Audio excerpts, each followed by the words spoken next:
कोई भी चार्ज जो है, फर्ज करें ये एक अननोन चार्ज है, तो इसके गिर्द एक फील्ड होगा जिसके बारे में हमें नहीं पता कि वो कैसा फील्ड है, अट्रैक्टिव है, रिपल्सिव है, चार्ज पॉजिटिव है या नेगेटिव है। तो उसके लिए स्टूडेंट हम इसके पास एक टेस्ट चार्ज लेकर आएंगे। जैसे कि हम जानते हैं कि टेस्ट चार्ज को लेबल किया जाता है Q0 से, और इस पर हमेशा चार्ज होता है पॉजिटिव। अगर तो ये टेस्ट चार्ज इससे अवे मूव कर जाए, इसका मतलब स्टूडेंट्स ये होगा कि इस चार्ज पे पॉजिटिव चार्ज है। और इसी तरह अगर एक चार्ज हो और उसके गिर्द भी एक अननोन फील्ड हो, हमें नहीं पता कि ये फील्ड कैसा है और ये चार्ज कैसा है, और इसके करीब भी हम टेस्ट चार्ज लेकर आएँ और ये टेस्ट चार्ज इस चार्ज की तरफ अट्रैक्ट कर जाए, स्टूडेंट उस केस में हम अज्यूम करेंगे कि हमारा ये चार्ज एक नेगेटिव चार्ज है। तो यहाँ से अगर फील्ड लाइंस ड्रा की जाएं, पॉजिटिव चार्ज के लिए हमेशा फील्ड लाइन अवे मूव करेंगी from the charge, while for the negative charge the field line will move towards the charge। तो पॉजिटिव चार्ज के लिए कुछ मैं फील्ड लाइंस ड्रा कर रहा हूँ, इसी तरह नेगेटिव चार्ज के लिए भी हम फील्ड लाइन ड्रा कर सकते हैं। यहाँ पर हर जगह पर फील्ड लाइंस ड्रा की जा सकती हैं।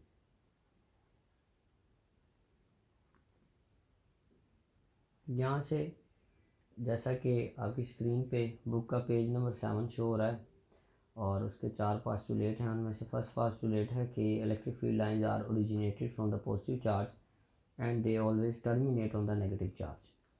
स्टूडेंट्स को समझने के लिए हम दो चार्जेस ड्रॉ करते हैं। एक हमारे पास एक पॉजिटिव चार्ज है और एक चार्ज हमारे पास नेगेटिव चार्ज है। तो यहाँ पर फील्ड लाइंस बिल्कुल पॉजिटिव चार्ज से ओरिजिनेट होंगी और वो टर्मिनेट हो जाएंगी नेगेटिव चार्ज के ऊपर। और स्टूडेंट्स अगर हम देखें यहाँ पर between the two charges field lines मौजूद हैं, मतलब मैं कह सकता हूँ कि स्टूडेंट्स यहाँ पर इलेक्ट्रिक फील्ड इंटेंसिटी या इलेक्ट्रिक फील्ड जो है बिटवीन द टू चार्जेस वो कभी भी ज़ीरो नहीं होता।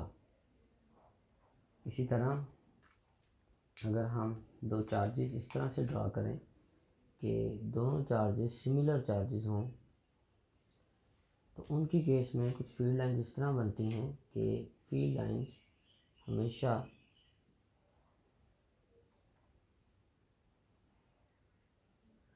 स्टूडेंट्स वो अवे निकलेंगी चार्ज से और उनके दरमियान हमारे पास जो है एक ऐसा रीजन बनेगा जहाँ पर हमें कोई भी फील्ड लाइंस नज़र नहीं आ रही होगी।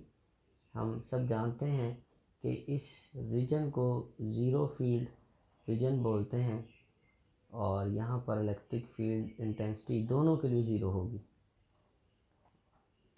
स्टूडेंट तो अगर हम इस डायग्राम को देखें और यहाँ पर अगर मैं इस चार्ज को Q का नाम दे दूँ और ये कोई टेस्ट चार्ज है Q0, तो ये चार्ज Q इस चार्ज Q0 पर एक फोर्स एक्सर्ट कर रहा है। तो ये जो force per unit test charge है स्टूडेंट, इसकी रेशो ही असल में इलेक्ट्रिक फील्ड इंटेंसिटी कहलाती है। और अगर मैं इन दो चार्जेस Q और Q0 के दरमियान कूलम फोर्स के बारे में देखूं तो फार्मूला बनेगा Q0 बाय आर स्केयर। यहाँ पर आर स्केयर जो है वो डिस्टेंस है बिटवीन देयर सेंटर्स, तो E का हमारे पास रिलेशन आ जाएगा KQ बाय आर स्केयर, क्योंकि Q0 उस Q0 से कैंसिल हो जाएगा। ये स्टूडेंट इसकी मैग्नीट्यूड की फॉर्म है। अगर मैं इसको वेक्टोरियल फॉर्म में लिखना चाहूँ तो मुझे इलेक्ट्रिक फील्ड इंटेंसिटी को लिखना चाहिए KQ by R square R unit vector. अगर R vector I J K में गिवन होगा तो ई का आंसर भी हम आई जे में निकालेंगे, जैसा कि हमारी एक्सरसाइज न्यूमेरिकल है एक्सरसाइज में। वो भी अभी आपके स्क्रीन के सामने उसकी भी चल रही है स्टेटमेंट। तो अगर ये आई में मतलब वेक्टोरियल फॉर्म में होगा तो इसको भी हम वेक्टोरियल फॉर्म में निकालेंगे। एमसीक्यू के लिए हम इसका शॉर्टकट कुछ ऐसे बनाएंगे कि हम जानते हैं आर यूनिट वेक्टर होता है R vector over vector's magnitude. तो बेटा हम ई का एक फॉर्मूला वेक्टोरियल फॉर्म लिख सकते हैं K cube by R cube R vector. तो स्टूडेंट्स ये इसकी वेक्टर फॉर्म है। एमसीक्यू के लिए डायरेक्ट हमने वो फार्मूला यूज़ करना है, मैग्नीट्यूड के लिए ये वाला फार्मूला यूज़ करेंगे और वेक्टोरियल फॉर्म के लिए हम ये वाला फार्मूला यूज़ करेंगे। अब हम इलेक्ट्रिक फील्ड इंटेंसिटी से रिलेटेड एक प्रॉब्लम डिस्कस कर लेते हैं। The first problem is the electric intensity is at a point situated at 4 meter from a point charge is 200 Newton पर कूलम। यहाँ तक हमें जो चीज़ें पता हैं हम उनको अंडरलाइन करते हैं। हमारे पास इलेक्ट्रिक फील्ड इंटेंसिटी है 200 न्यूटन पर कूलम की और डिस्टेंस है 4 मीटर का।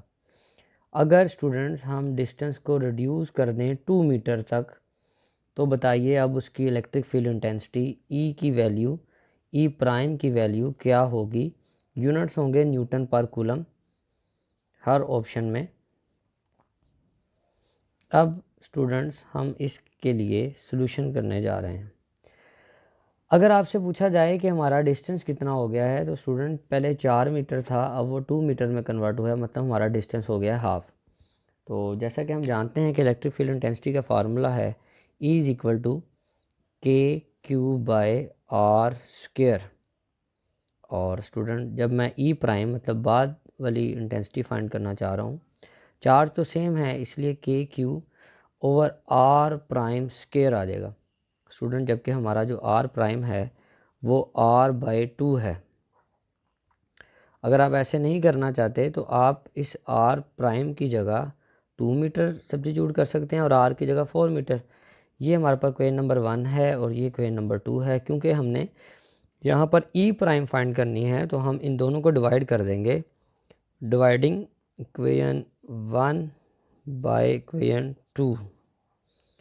तो स्टूडेंट हमारे पास फार्मूला बनेगा E over E prime is equal to K Q by R square over K Q over R by 2 whole square.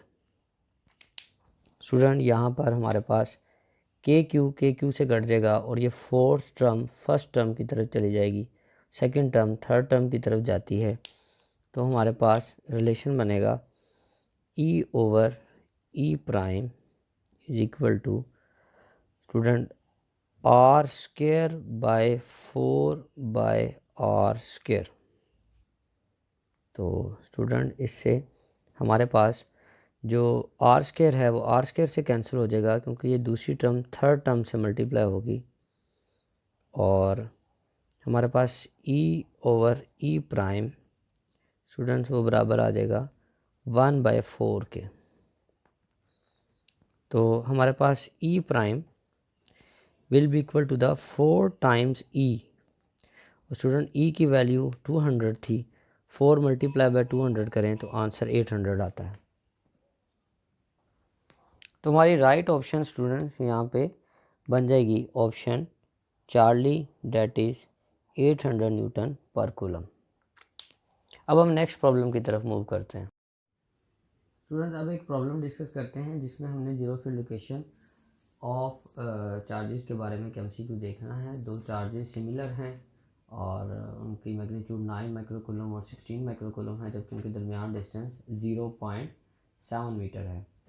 हमें अभी लेक्चर की डिस्क्रिप्शन में हमने देखा था कि अगर दो पॉजिटिव चार्जेस हों तो उनके दरमियान कहीं पर ज़ीरो फील्ड लोकेशन बनती है, लेकिन अगर एक पॉजिटिव और एक नेगेटिव चार्ज हो तो उनके बिटवीन कहीं पर ज़ीरो फील्ड लोकेशन स्टूडेंट नहीं बन सकती। वो उससे अवे बनेगी, जो छोटा चार्ज है उसके करीब बनेगी और बड़े चार्ज से दूर बनेगी। और अगर दोनों चार्जेस सिमिलर हैं तो वो आपकी चॉइस है, किसी भी एक चार्ज के करीब किसी भी एक चार्ज को कंसीडर करके आप वो ज़ीरो लोकेशन के बारे में न्यूमेरिकल सोल्व कर सकते हैं। कैसे करेंगे इसके लिए अभी हम एक जनरल फार्मूला पहले ड्राइव कर लेते हैं और फिर बाद में उसमें इस प्रॉब्लम से रिलेटेड डाटा सब्स्टिट्यूट करेंगे, और इसके अलावा अगर कोई भी प्रॉब्लम आ जाए तो आपने उस जनरल फार्मूला में ही डाटा सब्स्टिट्यूट करना है।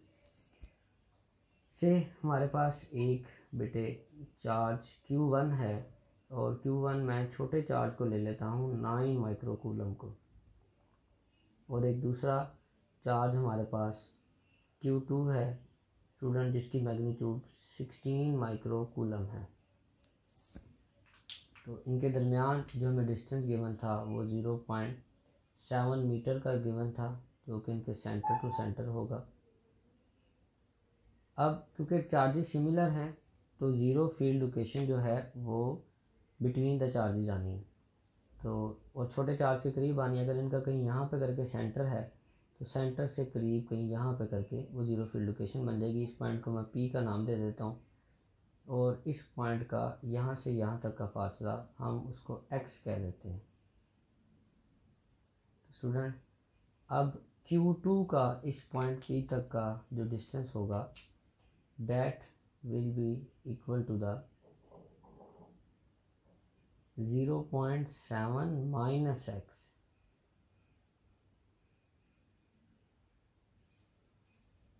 तो आइए अब हम इनकी ज़ीरो फील्ड लोकेशन को फाइंड करने के लिए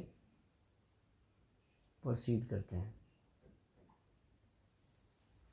स्टूडेंट हम जानते हैं कि एट ज़ीरो फील्ड लोकेशन, ये जो पॉइंट हमारे पास P है, यहाँ पर दोनों का इलेक्ट्रिक फील्ड ज़ीरो हो जाएगा, और चार्ज पार्टिकल का हम ज्यूम करेंगे कि दोनों के लिए इलेक्ट्रिक फील्ड इक्वल है। तो E1 must be equal to the E2। Formula है KQ/R²। हम फार्मूला सब्स्टिट्यूट करेंगे KQ1/x², क्योंकि Q1 का यहाँ से यहाँ तक का फासला x है, जबकि इसके केस के लिए हम फार्मूला सब्स्टिट्यूट कर देंगे KQ2/0.7 माइनस x का होल स्क्वायर। स्टूडेंट आप इन जनरल फार्मूला ड्राइव करते वक्त यहाँ पर इसको R ज्यूम कर लें, तो यहाँ पर मैं R लिख सकता हूँ। अब यहाँ पर देखा जाए तो K से कैंसिल आउट हो रहा है, और स्टूडेंट हमारे पास कुछ रिलेशन इस तरह से बनेगा। अगर मैं इनको इंटरचेंज कर दूँ, ये इधर मल्टीप्लाई हो जाएगा और जो इधर मल्टीप्लाई हो इधर आकर डिवाइड हो जाएगा, तो 0.7 minus X over X whole square बच जाएगा, और दूसरी साइड पे बड़े वाला चार्ज डिवाइडेड बाय छोटे वाला चार्ज। ये आपके लिए बड़ा इजी हो जाएगा। अगर हम इससे 0.7 की जगह R एज्यूम कर लें, तो इन जनरल मैं कह सकता हूँ मेरे पास फार्मूला बना है R minus X by X is equal to Q2/Q1 square root.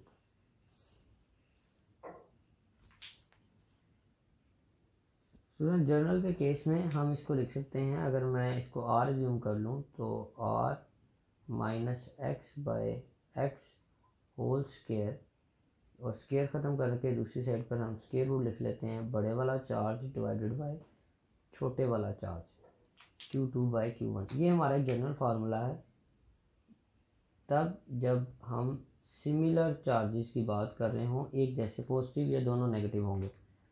और अगर ऑपोजिट चार्जेस आ जाएं तो स्टूडेंट इस पॉजिटिव की जगह बस हम माइनस की जगह प्लस लिख देंगे, और यही फार्मूला बन जाएगा। आइए अब हम अपनी प्रॉब्लम को सॉल्व करते हैं। डाटा सब्स्टिट्यूट करेंगे तो student 0.7 minus X by X equal to square root. Q2 की वैल्यू है 16, Q1 की वैल्यू है 9। हम जानते हैं √16 4 होता है और √9 3 होता है, तो बनेगा 0.7 minus X by X is equal to 4/3। शुरू में इसको ऐसे लिख सकता हूँ 3 multiply by 0.7 minus X is equal to 4x। 3 0.7 से मल्टीप्लाई होगा तो आंसर आएगा 2.1 minus 3x is equal to 4x। Student 2.1 is equal to 7x। Student x बराबर आ जाएगा 2.1/7, और इसका आंसर होगा 0.3। इसको सॉल्व कैसे करते हैं कि अगर मैं इशारिया को रिमूव करूं तो नीचे स्टूडेंट एक 10 आ जाएगा, और 7 का टेबल अगर 3 तक हम स्टडी करें तो 7 3 21 आता है। तो ये 3/10 आंसर आ जाएगा 0.3 मीटर। तो यहाँ से हमारी राइट ऑप्शन बन जाएगी मीटर। That's the answer.